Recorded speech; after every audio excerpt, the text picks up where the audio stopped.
Hello everyone, welcome to team affairs.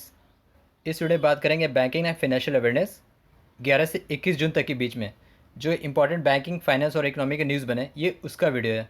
अगर आप channel पर फर्स्ट टाइम है तो वीडियो को एक बार एंड तक ज़रूर देखें और आप बाकी के वीडियोज़ को भी प्लेलिस्ट में जाकर ज़रूर देखें जो वीकली करंट अफेयर्स से और दूसरे करंट अफेयर से रिलेटेड वीडियो हैं, जो बाकी मंथ के बैंकिंग फाइनेंशियल अवेयरनेस की वीडियो हैं, उसे आप ज़रूर देखें एक बार। और इसका PDF आपको टेलीग्राम में दे दिया जाएगा कुछ ही दिनों बाद, जिसका लिंक डिस्क्रिप्शन में है। तो वीडियो को स्टार्ट करते हैं। आप इसको बिना स्किप किए एक बार ज़रूर पूरा देखें। पहला सवाल है, which bank partner with Fisdom to offer wealth management system. तो किस बैंक ने वेल्थ मैनेजमेंट सुविधा के लिए फिजडम के साथ साझेदारी की है? इसका सही आंसर होगा ऑप्शन ए, इंडियन बैंक। तो public sector bank Indian bank has partner with Fisdom, जो कि एक डिजिटल वेल्थ मैनेजमेंट कंपनी है, अपने ग्राहकों को वेल्थ मैनेजमेंट प्रोडक्ट्स की सुविधा देने के लिए, जैसे कि म्यूचुअल फंड्स हो गया, नेशनल पेंशन स्कीम हो गया, इन सब को प्रोवाइड कराने के लिए इंडियन बैंक ने पार्टनरशिप किया है फिजडम के साथ। इंडियन बैंक का हेडक्वार्टर का है चेन्नई में और उसके MD CEO कौन है? पद्मनाजा चुंद्रू। दूसरा फेडरल बैंक का एक न्यूज़ है, federal Bank expanded its collaboration with Oracle and Infosys. Oracle Infosys IT companies है, to provide improved customer experience. तो कस्टमर सुविधा को बढ़ाने के लिए ओरेकल और इन्फोसिस से कौन सा बैंक टाई अप किया है? Federal bank. दूसरा सवाल है, which bank top the Forbes world's best bank in India.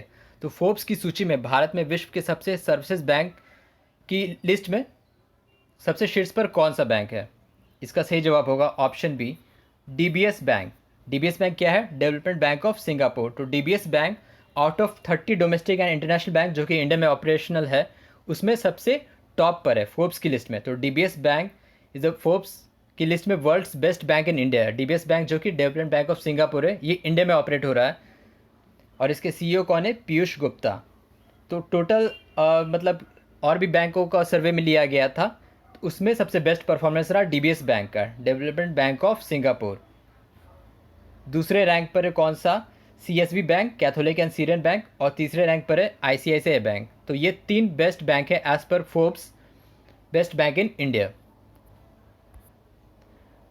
तीसरा सवाल है, NITI Aayog recommended and privatization of which 2 banks in current fiscal year. तो किन 2 बैंकों के निजीकरण के लिए नीति आयोग ने सिफारिश की है?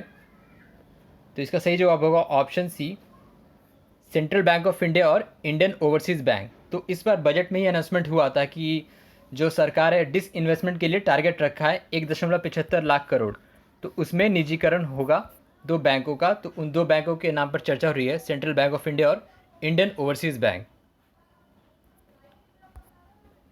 चौथा सवाल है, India's agriculture and allied product exports registered how much percentage hike in 2021।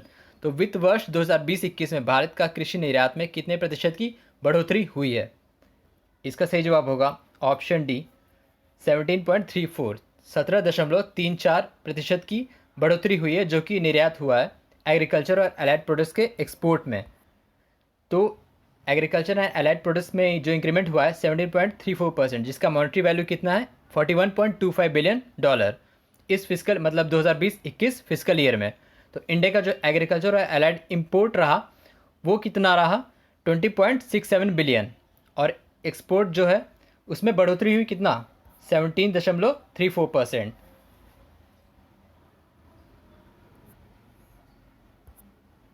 Which bank top the PSU list in terms of loans deposits growth in 2021। तो वित्त वर्ष 2021 में जमा और ऋण वृद्धि में कौन सा बैंक शीर्ष पर रहा? इसका सही जवाब होगा option B, bank of Maharashtra. तो BOM has top the public sector bank list in terms of loans and deposits growth in 2021। तो bank of Maharashtra recorded 13.45% increase in gross advance of 1.07 lakh crore in physical year 2021। Kasa जो है current account saving account, उसमें भी बढ़ोतरी हुई कितना? 24.47% का। And the bank emerged as top performer in public sector bank in terms of loans and deposit growth, followed by Punjab and Sind bank. तो bank of Maharashtra के MD CEO कौन है? AS राजीव, और इसका हेडक्वार्टर कहाँ है? पुणे में। The new modification by RBI for allowing bank to raise charges for ATM withdrawals will be effective from. तो RBI के नए नियमानुसार बैंकों द्वारा ATM लेन देन पर नए शुल्कों को कब से लागू किया जाएगा? इसका सही जवाब होगा सी, 1 अगस्त 2021 से। तो बैंकों ने आरबीआई ने बैंकों को निर्देश दिया है कि वो जो एटीएम पे जो चार्जेस रहते हैं ट्रांजैक्शन और विड्रॉल पे, उस पर एक नया मतलब चार्ज लगाएं। ये पिछली बार जो चेंजेस हुआ था 2012 में हुआ था, 2012 के बाद अब ये चेंज हो रहा है। तो रिकमेंडेशन ऑफ कमेटी जो बना था एटीएम के कमेटी पे, जो जिसके हेड कौन है, वीजी कन्नान। तो इसके तहत आरबीआई ने मॉडिफिकेशन किया है। तो इंटरचेंज फ़ी, तो RBI has increase the interchange fee जो बैंक चार्ज करेगा एटीएम ट्रांजैक्शन पे। मतलब 15 रुपये पहले था, अब ये 17 रुपये हो गया है फिनेंशियल ट्रांजैक्शन के लिए, और 5 रुपये से बढ़ाकर 6 रुपये कर दिया गया नॉन फिनेंशियल ट्रांजैक्शन। और फिनेंशियल ट्रांजैक्शन क्या होता है, मतलब कि जो ट्रांसफ़र ऑफ फंड करते हैं अकाउंट्स से अकाउंट्स, एटीएम में से मनी विड्रॉवल करते हैं, उसको कहते हैं फिनेंशियल ट्रांजैक्शन। और नॉन फिनेंशियल ट्रांजैक्शन क्या हो गया, जिसमें फ़ंड का कोई ट्रांसफ़र नहीं होता, जैसे कि बैलेंस इंक्वायरी आप करते हैं, मिनी स्टेटमेंट निकालते हैं, पिन चेंज करते हैं, यूज़र का डिटेल अगर एटीएम आप चेंज कर रहे हैं, तो वो कहलाता है नॉन फिनेंशियल ट्रांजैक्शन। तो उस पर अब बढ़ाकर 6 रुपये कर दिया गया, और जो फिनेंशियल ट्रांजैक्शन है उसमें 15 से 17 कर दिया गया। और जिस बैंक में आपका खाता है उसमें आप मैक्सिमम 5 फीट फ्री ट्रांजेक्शन कर सकते हैं हर महीने, और दूसरे बैंकों के एटीएम से आप 3 ट्रांजेक्शन कर सकते हैं इन metro centres without any charges. और जो कस्टमर चार्ज है, जो कि customer beyond the free transaction, उस पर कितना लगाया जाएगा, 21 रुपया। पहले था 20 रुपया। मतलब कि आप दूसरे बैंक की एटीएम से 3 से ज़्यादा या फिर 5 से ज़्यादा ट्रांजेक्शन करते हैं तो उसमें आपको चार्जेस देना पड़ेगा 21 रुपये पर ट्रांजेक्शन। तो ये नया नियम बनाया गया है। ये लास्ट बार चेंज हुआ था 2012 में, और ये सब कुछ लागू होगा 1 अगस्त 2021 से। कवच personal loan scheme for covid treatment launch by which bank. तो कोरोना इलाज के लिए कवच पर्सनल लोन किस बैंक ने जारी किया। इसका सही आंसर होगा ऑप्शन डी, एसबीआई। तो state bank of India launched कवच पर्सनल लोन।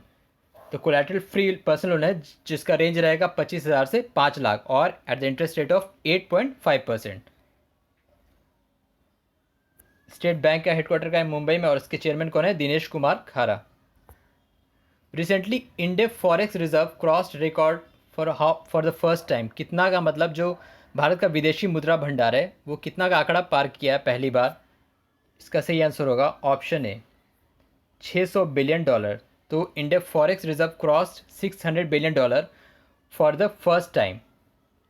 तो as per weekly statistic data RBI के तहत जो फॉरेक्स रिजर्व, ये कितना जो विदेशी मुद्रा भंडार है फॉरेक्स रिजर्व, ये $600 बिलियन हुआ है।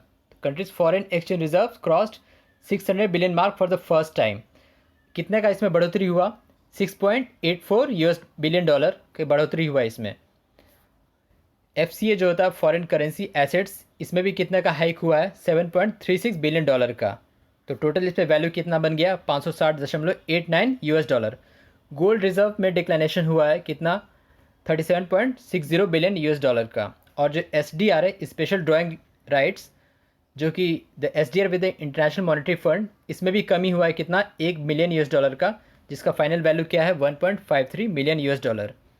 तो इंडिया का जो फॉरेक्स रिजर्व है ये क्या क्या चीज़ को इंक्लूड करता है, फॉरेन करेंसी एसेट्स हो गया, जैसे कैपिटल इनफ्लो हो गया, एफडीआई हो गया, एक्सटर्नल कमर्शियल बोरोइंग हो गया, गोल्ड रिजर्व्स हो गया, एसडीआर हो गया, ये सब फॉरेक्स रिजर्व में ही आता है। इस क्वेश्चन का आंसर होगा option A, $600 billion. ICICI launched digital banking solution ICICI stack for. तो आईसीआईसीआई ने डिजिटल बैंकिंग सुविधा स्टैक किस वर्ग के लिए लॉन्च किया है। इसका सही जवाब होगा ऑप्शन सी, कॉरपोरेट्स। सो आईसीआईसीआई लॉन्च्ड कॉरपोरेट्स, मतलब कॉरपोरेट्स के लिए, जो कंपनीज हो गए, एम्प्लॉयज़ हो गए, डीलर्स, वेंडर्स, स्टेक होल्डर्स, उन सभी के लिए एक बैंकिंग सॉल्यूशन लॉन्च किया है आईसीआईसीआई स्टैक। आईसीआईसीआई के एमडी सीईओ कौन है, संदीप बख्शी, और इसका हेडक्वार्टर है मुंबई में। Which bank will be lead sponsor of NARCL national asset reconstruction company limited with 12% stake. तो कौन सा बैंक 12% के साथ NARCL का सबसे बड़ा प्रायोजक होगा। इसका सही जवाब होगा ऑप्शन डी, केनरा बैंक। तो Canara bank will be the lead bank sponsor of NARCL। NARCL क्या है, बैड बैंक है, National asset reconstruction company Limited. Bad bank मतलब कि a bank set up to buy the bad loans and other illiquid holdings of another financial institution। तो मतलब जिसका NPS ज़्यादा बढ़ गया है उसमें कैपिटल रिलीज करेगा एंड उसको एनेबल करेगा फिर से लेंडिंग प्रोसेस करने के लिए। तो उसमें जो लीड स्पॉन्सर बैंक है वो है केनरा बैंक, और किसमें ये करेगा, national asset reconstruction company limited, जिसको बैड बैंक भी कहा जाता है। तो Canara bank will be the lead sponsor of NARCL with 12% stake, followed by union bank of India with 9% stake in NARCL। और भी बाकी बैंक का इसमें ये रहेगा, SBI रहेगा, बैंक ऑफ बड़ौदा रहेगा, लेकिन ये टू मेजर हाइस्ट रहे परसेंट के हिसाब से। कैनरा बैंक 12% और union bank of India 9% stake in NARCL। NARCL या फिर bad banks fund for NPAs। MD CEO कौन है कैनरा बैंक के? LV प्रभाकर, हेडक्वार्टर इसका बेंगलुरु में। For which state CKIC project government of India sign $484 million loan pact with ADB। तो किस राज्य के CKIC परियोजना के लिए भारत सरकार ने एशियाई विकास बैंक के साथ $484 मिलियन का ऋण समझौता किया है? इसका सही जवाब होगा ऑप्शन ए, तमिलनाडु। तो तमिलनाडु के लिए, तमिलनाडु का क्या है, चेन्नई कन्याकुमारी इंडस्ट्रियल कॉरिडोर, 7 साल का ये कॉन्ट्रैक्ट है CKIC। इसके लिए एशियन डेवलपमेंट बैंक के साथ लोन $484 मिलियन का लोन पैक्ट साइन किया है। तो इसका सही जवाब होगा तमिलनाडु। एशियन डेवलपमेंट बैंक का हेडक्वार्टर कहाँ है? मनीला, फिलीपींस में, और इसके प्रेसिडेंट कौन है? Masatsugu Asakawa. To which country India extended $100 million LOC line of credit for solar projects. सौर ऊर्जा कवरेज के लिए किस देश को भारत ने $100 मिलियन का LOC बढ़ाया है? इसका सही जवाब होगा ऑप्शन बी, श्रीलंका। तो श्रीलंका के लिए India extended $100 million line of credit. और ये जो एक कंट्री है एस्वातिनी, इसको भी LOC लाइन ऑफ क्रेडिट दिया है इंफ्रास्ट्रक्चर प्रोजेक्ट्स के लिए। एस्वातिनी जिसका पुराना नाम है स्वाजीलैंड, ये अफ्रीकन कंट्री है, इसके लिए भी लाइन ऑफ क्रेडिट ने इंडियन एक्सटेंड किया है फॉर इंफ्रास्ट्रक्चर प्रोजेक्ट्स के लिए। मतलब कि कितना, 108.2 मिलियन लाइन ऑफ क्रेडिट किसे दिया है? एस्वाटिनी को। और श्रीलंका को दिया है $100 मिलियन लाइन ऑफ क्रेडिट। और एस्वाटिनी एक अफ्रीकन कंट्री जिसका पुराना नाम था स्वाजीलैंड। एज पर NASSCOM report India IT to hit revenues by 2025। तो NASSCOM की रिपोर्ट अनुसार 2025 तक भारतीय IT कंपनी का राजस्व मुनाफा कितने तक का हो जाएगा? NASSCOM क्या है? National association of software and service companies. इसका सही जवाब होगा ऑप्शन डी, 300 से $350 बिलियन। तो जो टॉप IT कंपनीज है इसके अनुसार NASSCOM की लिस्ट में जो वो है TCS, इन्फोसिस, विप्रो, HCL और टेक महिंद्रा। तो ये सारी कंपनियां हायरिंग करेंगी, जॉब क्रिएशन करेंगी, बिजनेस प्रोसेस मैनेजमेंट को बढ़ाएंगी। तो NASSCOM की रिपोर्ट है कि जो भारत का IT इंडस्ट्री है, इंफॉर्मेशन टेक्नोलॉजी, ये 300 से $350 बिलियन का मार्केट रेवेन्यू टच कर जाएगा 2025 तक। RBI granted approval to CFSL Centrum financial service limited to take over which bank. तो RBI ने CFSL को किस बैंक को अधिग्रहण करने की मंजूरी दी है? इसका सही जवाब होगा option A, Punjab and Maharashtra cooperative bank.